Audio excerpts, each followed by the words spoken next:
Saudara masih bersama Breaking News Kompas TV, kita akan menganalisis bagaimana putusan Mahkamah Konstitusi terkait dengan gugatan batas usia minimal Capres-Cawapres yang saat ini sedang dibacakan. Ada 5 gugatan yang hari ini akan dibacakan, sudah ada 3 gugatan yang ditolak oleh Hakim Mahkamah Konstitusi dan kita sudah bersama dengan analis politik Universitas Islam Syarif Hidayatullah. Mas Adi, tadi sudah ditolak, ada beberapa yang ditolak ini terkait dengan usia yang diturunkan dari 40 tahun menjadi 35 tahun dan juga ada unsur penyelenggara negara yang pengecualian di sana. Penyelenggara negara. Sementara ada satu gugatan lagi ini yang belum diputuskan oleh ataupun belum dibacakan oleh Mahkamah Konstitusi terkait dengan usia minimal Capres-Cawapres tetap 40 tahun atau pernah menjabat kepala daerah. Ini bedanya apa dengan gugatan sebelumnya? Ya, kalau kita melihat ya materi gugatan yang dilayangkan oleh sejumlah pihak, ini yang belum diputuskan kan hampir sama dengan nomor 55 yang dilakukan oleh Wagub Jawa Timur, kemudian Wali Kota Bukit Tinggi dan Wabub Lampung Selatan ya, bahwa umur tetap 40 tahun tapi atau pernah ya sebagai penyelenggara itu ditolak. Ini hampir sama dengan yang sedang kita tunggu ini Mas, yaitu nomor 90 dan 91 dilakukan oleh perseorangan ya, Almas Sakibiru, di mana gugatannya itu tetap 40 tahun, klausulnya itu, atau pernah berpengalaman kepala daerah. Bedanya, kalau yang dilakukan oleh Emil Dardak dan Wabub Lampung Selatan dan seterusnya itu, ini adalah penyelenggara negara. Kalau penyelenggara negara itu memang rasa-rasanya berkonotasi dia adalah ASN yang memang dia tidak boleh ikut terlampau jauh dalam persoalan-persoalan politik. Nah, persoalan kepala daerah, saya kira kepala daerah kita tahu dia adalah non-ASN.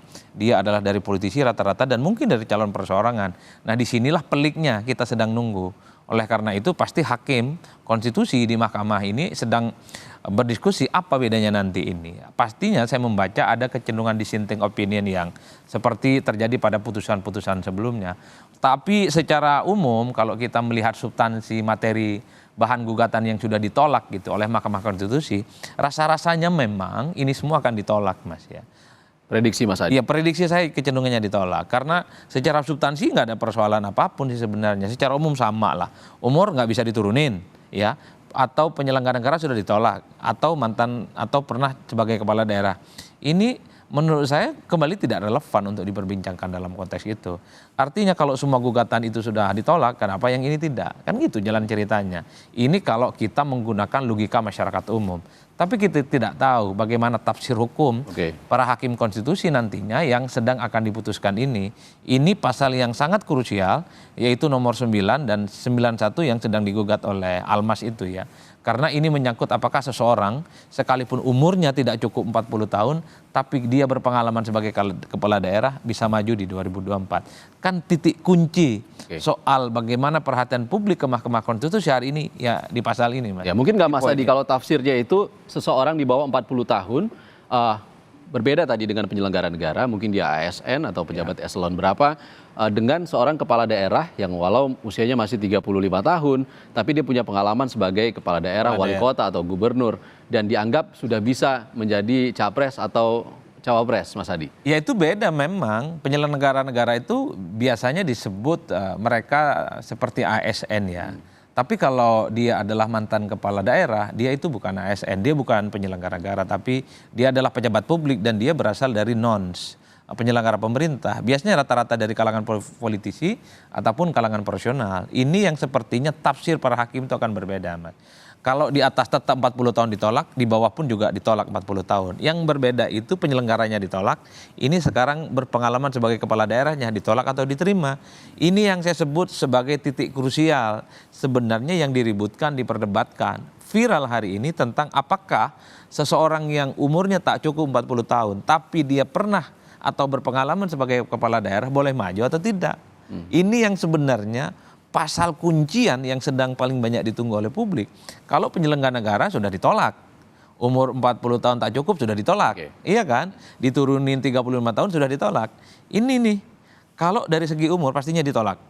ya, bahwa 40 tahun yang di poin 90 dan 91 ini ditolak nih, kan 40 tahun udah nggak bisa diturunin. Ya. Nah, ataunya ini Mas, atau pernah sebagai kepala daerah, nah ini yang kemudian menurut saya tunggu kita tafsirannya seperti apa oleh Hakim Konstitusi ini. Dan ini yang sangat berhubungan dengan isu yang sedang beredar beberapa hari ini, Wali Kota Solo yang dianggap dimuluskan dengan putusan MK ini. Betul, justru ini yang saya sebut bahwa pasal kuncian apakah Wali Kota Solo, Gibran Rakabuming Raka itu bisa berkesempatan maju atau tidak.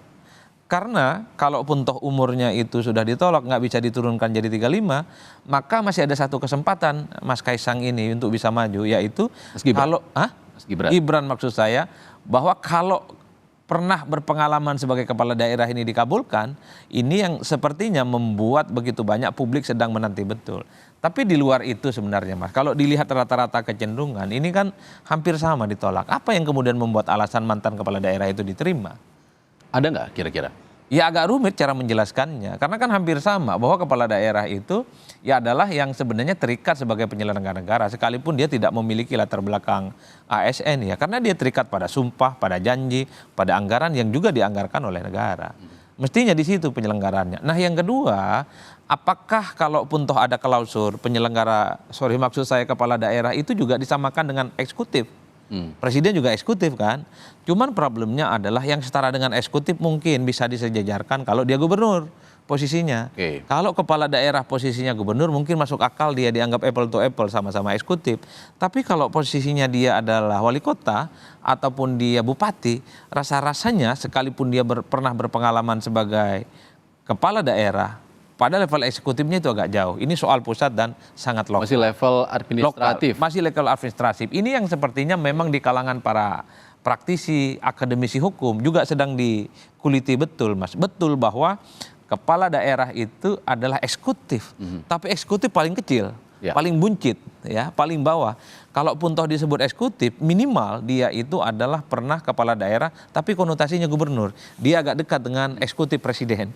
Ini yang kemudian kenapa kalau kita lihat statement-statement dan tulisan-tulisan dari pakar hukum, terutama para pegiat hukum, pada konteks inilah kemudian kalau hanya sebatas mantan atau berpengalaman sebagai kepala daerah, tapi kepala daerahnya itu wali kota ataupun bupati, ini tidak masuk secara substansi perdebatannya. Tapi itu tadi Mas, kan Hakim Konstitusi ini kita tidak pernah tahu bagaimana tafsir mereka terkait dengan nomor 90 dan 91 ini. Tapi overall bagi saya, ya inilah bagian dari proses demokrasi kita yang harus kita ikuti. Semua orang dalam waktu sehari dua hari ini memang sedang menunggu betul apakah Mahkamah Konstitusi akan mengabulkan soal klausul berpengalaman sebagai kepala daerah. Karena itu adalah kuncian apakah Wali Kota Solo itu punya kesempatan maju di 2024 yang akan datang. Jadi prediksi Mas Adi kalau dari analisis itu bagaimana? Tapi jangan dijawab dulu, kita masih akan kembali usai jeda.